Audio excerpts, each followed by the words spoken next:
Hello once again, fellas. I hope the Caves of Hoxes have been serving you well. You know, in the midst of facing off against the horrors of the depths, oftentimes it's the engineer that serves as the spine of the squad. He can very easily mediate the chaotic geometry of the cave with the orderliness that comes with the utilization of the platform gun. This provides the squad with a flat, simple environment with which to fight in, supplying some degree of valuable stability in situations where stability might be in serious demand. Add this foundational structure with the ever-watchful eye of the NG sentries, and you've successfully optimized your chances of success. It's all about securing the caves, you know. The engineer excels at keeping places nice and clean, both from glyphid fodder and environmental hazards. Now, there are many things you can do and many builds you can try in order to accomplish this in the very best way that suits your playstyle, but today I'd like to come at this with an oblique perspective. In this video, I'll be going over the selection of the engineer's grenades and how they might affect your overall build. I've actually been wanting to make this video for a while because there's a pretty interesting interplay between the qualities of the equipment, and I kind of wanted to highlight them a little bit, so without further ado, let's dive right in. By default, the engineer starts with the L.U.R.E, a dancing dwarven hologram sure to captivate the attention of at most 10 enemies. Lots of NGs are quick to replace this grenade due to its lack of offensive capabilities. After all, it is just a distraction used to buy you and your team a few seconds of time. The only damage it really deals is just a tiny bit of shock area of effect damage once the hologram's health pool hits 0 and bursts. There's also another fairly discouraging aspect of this grenade, which is the bugs that have already targeted a player are less likely to aggro on the hologram. This incentivizes the player to be proactive with their placement of the holograms. If one hears the rumbling of a swarm headed their way, it may be best to throw a L.U.R.E on the ground just before things get messy. But, on the other hand, some of the best moments to use the L.U.R.E are when you need a Praetorian or Oppressor to turn around and bust out their magnificent green rump. The L.U.R.E works in a multitude of situations, though it maybe isn't as devastating as a well-placed proximity mine or plasma charger. After all, it only distracts 10 enemies. With the groups of numerous bugs that spawn in the caves of the higher difficulties, that may as well be nothing. Theoretically, the higher the hazard level, the worse this grenade performs. But in all honesty, you could actually make a pretty decent argument for the opposite. The enemies on hazard 5, say, are much more threatening than the enemies on, say, hazard 3. Regardless, the enemy distraction count doesn't scale with the increase in the bug spawn counts of the higher difficulties. But that doesn't mean this grenade becomes totally irrelevant and counterintuitive on higher difficulties. All it means is your use of the grenade may need to be more thoughtful or liberal. If one hologram distracts 10 enemies and you have a swarm of, say, 30 or more enemies, and you need all of those enemies off you and your team as soon as possible, maybe it'd be worth your time to throw 2 grenades, or even 3, to increase your distraction yield and match the effects of what might be comparable to a pheromone grenade. But make no mistake, the power of relieving 10 enemies from an onslaught with a liberal press of a button is immense. Those 10 enemies could be Mactera, acid spitters, or other threatening targets. What you might want to do to make up for the immediate DPS dip of choosing this utility is have your build complement the strengths of the L.U.R.E. For example, taking a look at the modification chart for the sentry gun, having those 2 turrets is really ideal if you want to maximize your DPS and secure multiple angles. The thing is, having those 2 turrets means you're expending twice the ammo.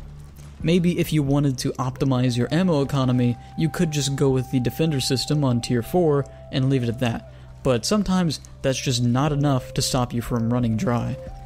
Expanded ammo bags on tier 2 gives 90 extra ammo, which is so much that it might even be overkill, but taking the extra ammo might make the Hawkeye system more viable. The thing is, this extra ammo comes at the cost of build speed. Quick deploy cuts your time in half. By default, the build time for a sentry gun is a grueling 4 seconds. If you have 2 sentry guns, then your build time is 8 seconds, but realistically greater than that when you account for traveling to the second sentry to set that one up. maybe it's not worth sacrificing the build speed for that extra ammo. Those seconds really matter, especially on the higher difficulties. This is where the lore can open things up a bit and supply new options to you. If you throw a lure or two before you begin setting up your turrets, well, you've just bought yourself some extra time, some valuable time. Perhaps even enough time to set up your turrets without taking a hit. Now, you might say, oh, I'll just be proactive with my turrets and set them up before there's any kind of threat. Theoretically, you could do that, and you should definitely always be trying to do that anyway, but things don't always go as planned, as you may have noticed in Deep Rock Galactic. Sometimes the swarms come unannounced, catch you off guard. It's during those times where you'll be glad you brought the lures.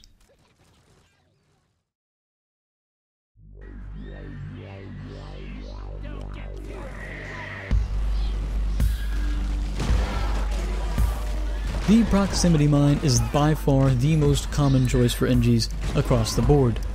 When you equip this utility, you instantly know how to use it and what it does. Its intuitive nature is a clear selling point, and its power is impressive in the right circumstances. Similarly to the lure, it's often best utilized proactively. Once you throw the mine and it sticks to a surface, it takes a few seconds to arm, limiting its versatility. Once it's armed, it has the potential to detonate 4 times before expiring, but if you misplace a mine and catch it before it detonates a single time, you can disarm it, meaning the grenade is also fairly forgiving. Little buggers like swarmers and jellies won't cause a detonation, but anything bigger than a loot bug certainly will, and you definitely don't want to be anywhere near its 5-meter radius. Whenever it does, go boom. Your teammates certainly won't appreciate poorly placed mines, so taking care not to place mines where your allies might end up being is pretty important, especially if you aren't host. Placing your mines on walls and ceilings can help to minimize friendly fire, and such placements are still effective at taking out glyphids. In fact, by doing so, you get the added bonus of the potential to deal damage against Mactera. The effectiveness of mines can be pretty iffy. After all, a single glyphid can walk on by and cause an explosion. Having your sentries around helps with preventing this a little bit, but taking care to place proximity mines only when they're needed can go a long way in preventing wasteful placements. Of course, the proximity mine is the most effective against mobs of enemies. Lots of enemies clumped up around choke points are easy pickings for the proximity mines. If you can find a good spot where you're sure the enemies are going to be funneled through, that's the best place to put a proximity mine. But even if you're not in a tight corridor, you can still create your own bottlenecks with the repellent additive, which is a modification for the platform gun that allows you to influence the navigation of the bugs to be more predictable. With clever placements and experience, you can create zones of spongy death, which are particularly useful on mule repairs. The utility of proximity mines might overlap with the grenade launcher's territory a fair bit. Both are explosives that devastate an area with explosive damage and clean up trash and fodder very effectively. This means that you could justify one replacing the other, albeit the grenade launcher is far more versatile, and who said more explosives was a bad thing? But for some players, the proximity mines can help fill the role of the grenade launcher, just maybe not in totality. This means the breach cutter can work pretty well in tandem with the proximity mines if you're looking to strengthen overall versatility, but you can still use the grenade launcher with few to no regrets.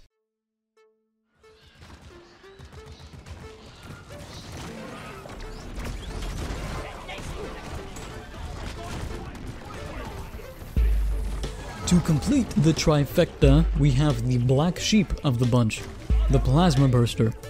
This is, without a doubt, one of the most volatile grenades in the game, matched only by the gunner's cluster grenade, both of which share the chaotic trait of being unpredictable. Once thrown, the plasma burster waits patiently until it comes in contact with a surface or its fuse time runs out.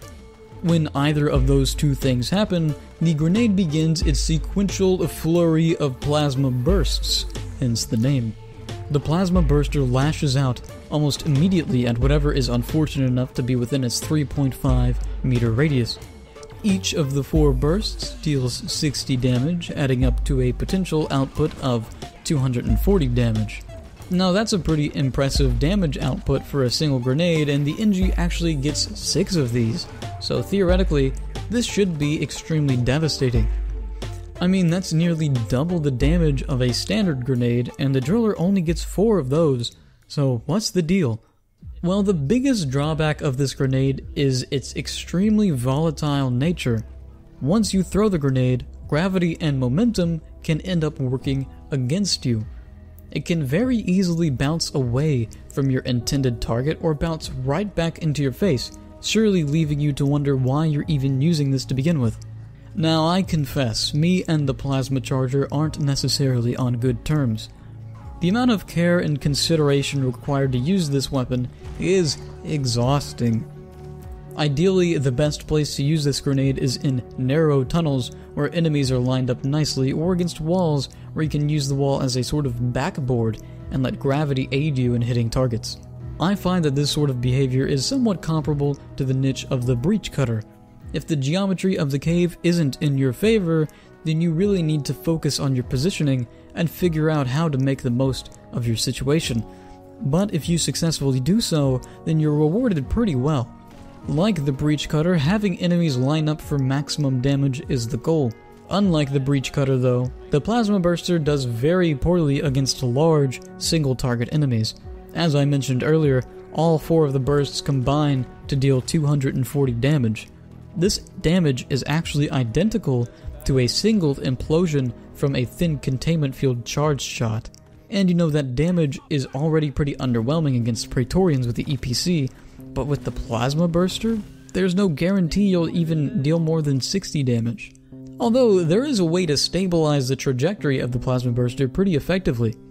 When you throw a utility while moving, the momentum of your dwarf carries over into the velocity once you've thrown it. If you'd like to prevent your burster from carrying too much forward energy, I found that moving backwards while throwing it is extremely worthwhile, as it counteracts some of that forward momentum. There's less bounce when throwing at walls, and the burster itself is far more predictable this way. You know you have a strange grenade whenever, the best way to use it is by moving backwards. Very strange. So, what setup could best complement the plasma burster? Well, it really depends on your mindset. If you're confident in your ability to analyze the environment and make a decent use of the plasma burster against hordes of fodder, then you've got a pretty good contender to potentially replace the grenade launcher if you so wish. After all, the grenade launcher fulfills the exact same role, although by more intuitive means. Actually, the plasma burster can outperform the grenade launcher in some ways.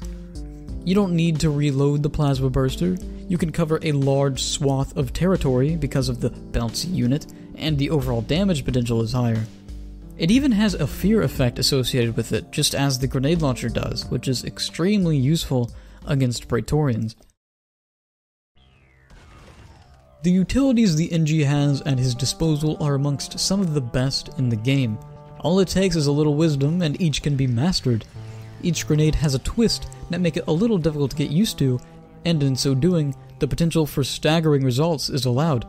Your choice of utility can call into relevancy other build choices that maybe you haven't considered. I encourage you, dear viewer, to experiment with these utilities yourself, and maybe step out of your comfort zone a little bit. In the making of this video, I was forced to use the plasma burster, begrudgingly. I hated the plasma burster with a passion. But after trying it, and really thinking about its utility, I've discovered a brand new build that is slowly inching its way to the top for me. So, thank you so very much for making it all the way to the end of this video. If you found this video informative or entertaining in any way whatsoever, feel free to leave a like and be sure to subscribe to the channel if you'd like to see more Deep Rock Galactic videos such as this one. If you have any suggestions for future content, please be sure to leave them in the comments below. I greatly appreciate all of the comments I get in these videos. It's my favorite part of doing this, so thanks again, and good luck to you.